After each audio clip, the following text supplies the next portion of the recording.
Pria ini mengobat minuman seorang gadis. Chia yang baru lulus kuliah, sama sekali tidak punya pikiran buruk. Ia menerima minuman dari Jim. Dalam satu tegukan, Chia menghabiskannya. Ia tidak tahu, mimpi buruknya baru dimulai.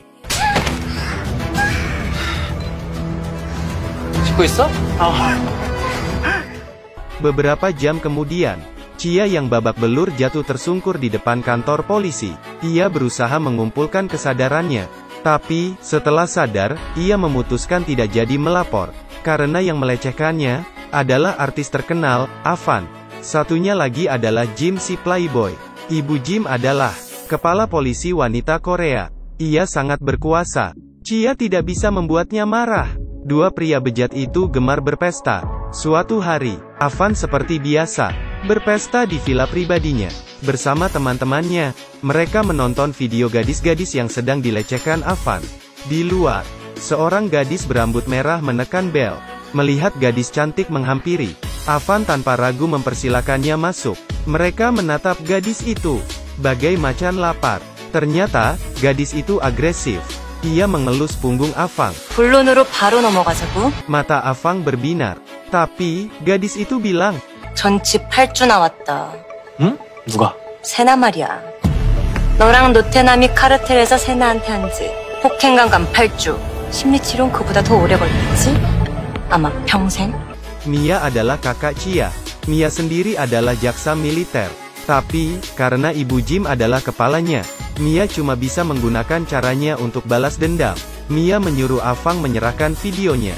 Kalau tidak, ia akan membuat Avang menderita. Mendengar ancaman ini, Avang lari ke depan karena mengira Mia membawa preman. Tapi, tidak ada siapa-siapa. Avang bernapas lega. Ia bersiap menghajar Mia dengan tongkat golf. Tapi, Avang tak mengira kalau Mia sangat hebat. Dalam 2 serangan, ia bisa merobohkan Avang.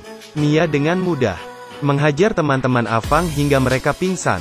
Sisa satu pria yang bersembunyi di kolam dan menahan napas supaya tidak dihajar, tapi ia malah mati tenggelam. Mia menghampiri Avan. 핸드폰 내놔. Avan tidak berani melawan lagi. Ia berharap Jim bisa membalas Mia. 노태남, 상대할 수 있겠어요? Mia diam saja. Ia merebut ponsel Avan, lalu membiusnya hingga pingsan. Setelah mengurus semuanya, Mia menelepon seseorang. 끝났어. 와서 처리해줘. Beginilah kehidupan konglomerat Korea. Jim selalu diikuti anjingnya. Anjingnya lebih kaya dari kita semua. Anjingnya memakai kalung emas custom Rolex dan bebas keluar masuk hotel mewah.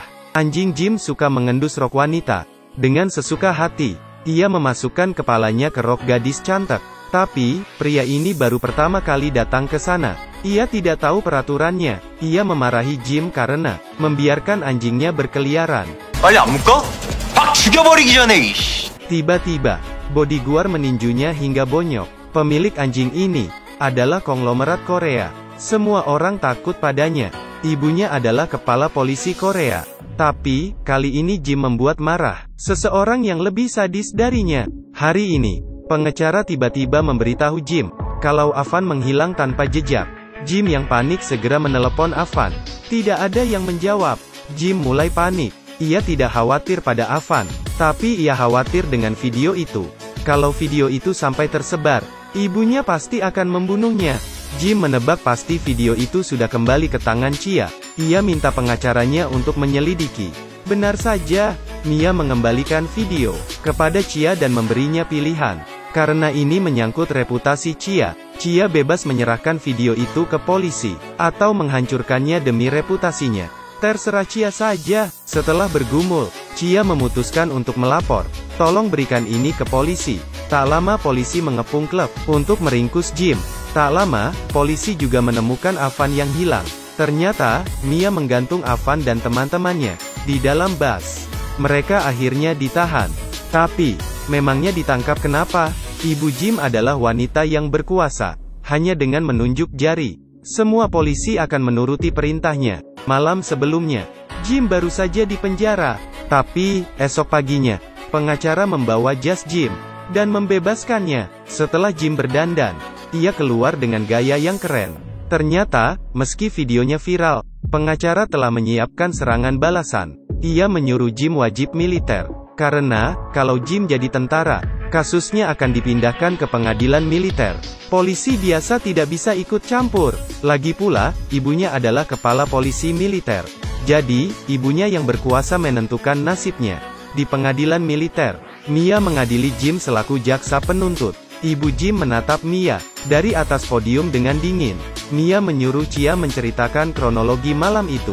Lalu, Mia menyertakan laporan dokter, sidik jari, dan video itu. Di tubuh Chia ditemukan kandungan obat bius. Di botol miras terdapat sidik jari Avan dan Jim. Dengan semua bukti kuat ini, sudah pasti, pengacara Jim tidak kuat lagi. Terpaksa, ia menyalahkan Avan demi melindungi Jim. Tapi, Mia tidak tinggal diam.